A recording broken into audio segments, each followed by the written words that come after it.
Today we're reviewing the Jimmy Fallon comedy Taxi, where Fallon teams up with the taxi driver Queen Latifah to take down a gang of bank robbers.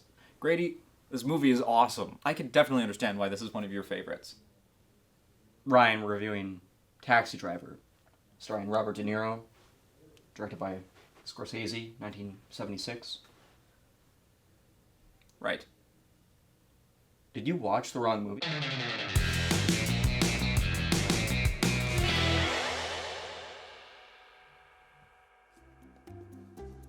Taxi Driver is a 1976 psychological thriller starring Robert De Niro, Jodie Foster, Harvey Keitel, and Sybil Shepherd. The film follows Travis Pickle, who is, you guessed it, a taxi driver who drives around the red light districts of New York. Travis the taxi cannot taxi, however, as all the lights in the red light district are red. So he cannot taxi his taxi because they're red. No, that's not the movie. Can I have a sec to watch Taxi Driver? As Bickle starts to experience the violence and chaos of 1970s New York, his violent tendencies and delusions become more apparent. Travis comes in contact with Iris, a child prostitute, who he embarks to save.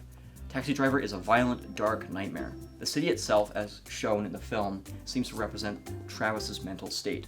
Grimy, violent, corrupt, and full of darkness. Jimmy Fallon was funny, though. He brought a lot of comic relief to the film. You know, when he slapped the hood of the taxi and yelled, "Hey, I'm walking here!" That's not even in either movie. That's Dustin Hoffman in Midnight Cowboy. The only connection is that he slaps a taxi. Did you even watch Taxi? Travis is a seemingly pleasant and confident man, but his inner monologue reveals that this is not the case. He's got some dark thoughts, and they only grow darker as time progresses, and he begins to reveal to those around him that he is not all there. The main theme of the film seems to revolve around loneliness and how it affects the psyche of those experiencing it. De Niro gives arguably a career-best performance with this role.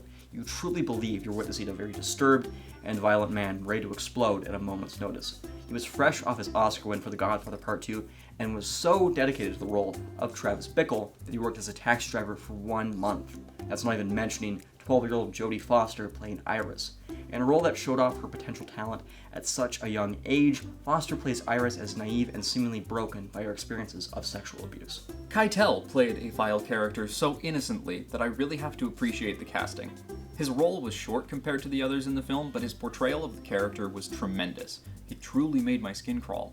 Another character that made my skin crawl was this guy.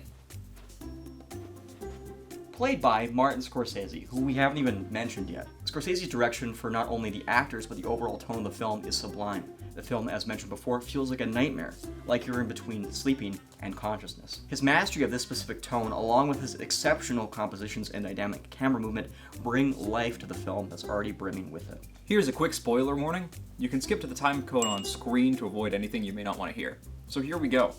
It's also brimming with death. The crescendo of the film realizes the dark, twisted fantasies in Pickle's head as he lays waste to the pimps and gangsters holding Iris captive in a bloody and gruesome shootout that was almost too graphic and narrowly avoided an X rating at the time. Pickle is shot a few times, but ultimately slaughters everyone in the building but Iris. He then sits on a couch and awaits death to take him too.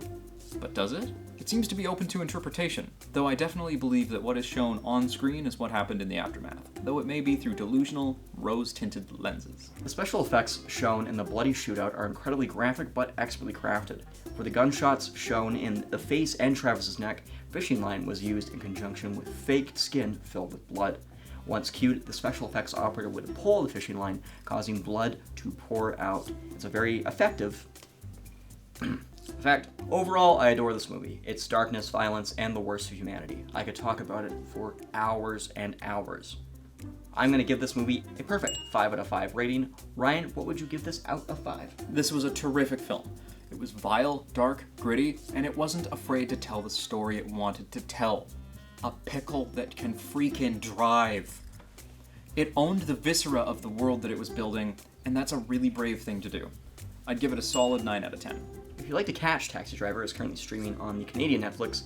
If you're outside of Canada or you don't have Netflix, it is available for rent for $4 from Amazon Prime and the YouTube. And if you want to catch more reviews in the future, be sure to like this video and subscribe to MacWood Productions, which is also currently streaming on YouTube for free. But you can support us on our Buy Me a Coffee page or by checking out MacWoodProductions.com/merch. Be sure to check out our other videos, including our short films, behind the scenes, and our other crap. Thank you, and have a pickle-tastic day. Overall, I adore this movie. It's dark. Overall, I adore this movie. It's darkness. It's darkness, it's pickles, it's Coca-Cola. Shut up, dude. Alright, we're good. No more fucking around. Okay, I'm ready.